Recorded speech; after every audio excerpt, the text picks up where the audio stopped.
पूछली कह बबुआ हाल ससुरारी के।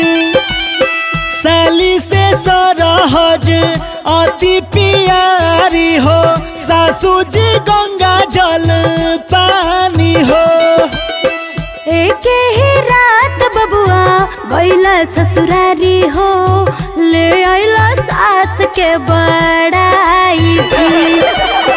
दुनिया में ऐसन सुख कतही ना मिलेला, जब सुख मिले ससुरारी हो।